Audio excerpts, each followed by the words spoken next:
The new war with Great Britain that erupted while settlers were slipping into the Western Territories slowed but did not block the population movements and conflicts. Indian groups were again forced to choose sides with little incentive to support either one. Ohio settlements of natives and pioneering newcomers alike struggled to keep a local peace, while national and international combatants raised havoc almost randomly across the valleys of Virginia, Ohio, and Indiana. White settlers in the area of Greentown, also known as Lenape Town because of a large Indian presence, feared an alliance of hostiles with British forces and allies following the famed warrior Tecumseh.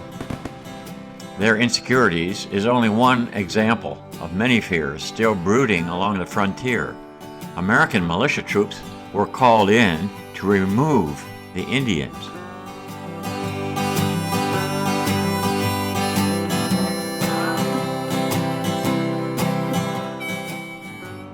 One well-respected settler, James Copus, vigorously argued against the forced removal contemplated by a Captain Douglas. He faced intimidating pressure from the captain to persuade the Indians to leave. Douglas himself then pledged the safety of the Indians, telling them that their removal to Urbana, Ohio, would only be temporary and that their property would be fully protected. Copus, in turn, conveyed Douglas's assurances and his own to the Lenape village. An inventory of possessions of the natives was made. The native residents packed up and left under escort. Tragically, and all too familiarly, the removal party was barely out of sight when the remaining soldiers set a fire and burned the town to the ground. The Indians, seeing the smoke behind them, of course believed they had been betrayed by Copus.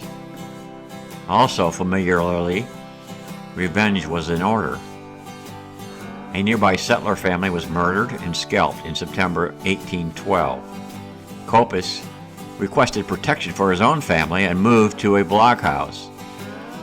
After a few days and feeling less anxious, he moved back to his home along with several soldiers. While those soldiers washed in a nearby creek, they were attacked. One wounded soldier ran back to the house to spread the alarm. Apparently Copus, the local defender of the natives, was shot dead in the chest when he opened the door to the terrified soldier. His wife Nancy was wounded in the leg, but survived the Indian attack.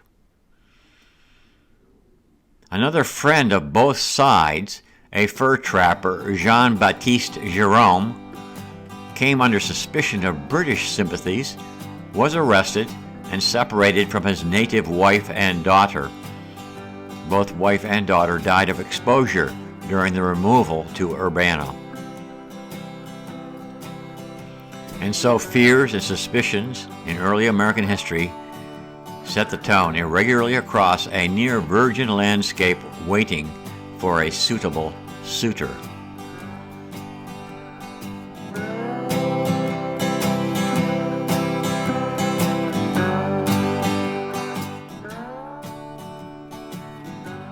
Quoting from Chief Edward Moody, "We must protect the forest for those who can't speak for themselves, such as the birds, animals, fish, and trees."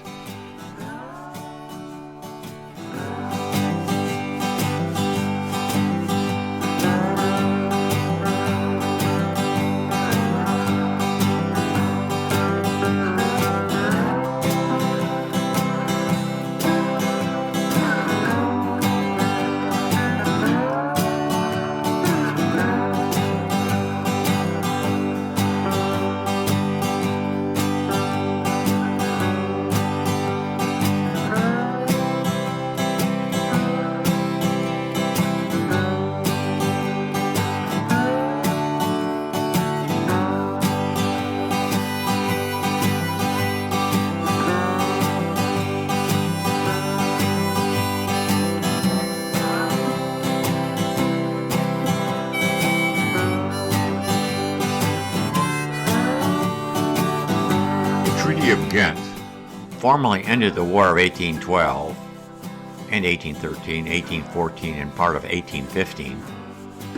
Interestingly, the British presented to then U.S. President Madison a demand that a protectorate under the management of Great Britain would essentially guarantee a buffer state for the Indians extending from Ohio to Wisconsin. The buffer would essentially block or seriously impede any further expansion of the American nation. The Americans, meanwhile, silently contemplating compelling Britain to hand over all of Canada. Neither imaginary claim came about, but each side promised to make peace with their indigenous foes and to restore native peoples to, quote, all possessions, rights, and privileges which they may have enjoyed or been entitled to in 1811, unquote. Ohio's remaining Indians, Wyandots mostly, were afforded some slivers of land in the Northwest called reserves, beginning about 1817. But Upper Sandusky native gatherings also eventually collapsed under the pen of Andrew Jackson's Removal Act in the 1830s and 40s. Many tribespeople had followed the British into Canada after the War of 1812. Howells wrote in his history, "It must be owned, quote, to our shame as Americans that Canadians had wiser, kinder, and juster treatment than we gave those who remained with us, and who followed westward from their old hunting grounds in Ohio, the buffalo, the elk, the beaver, and the deer."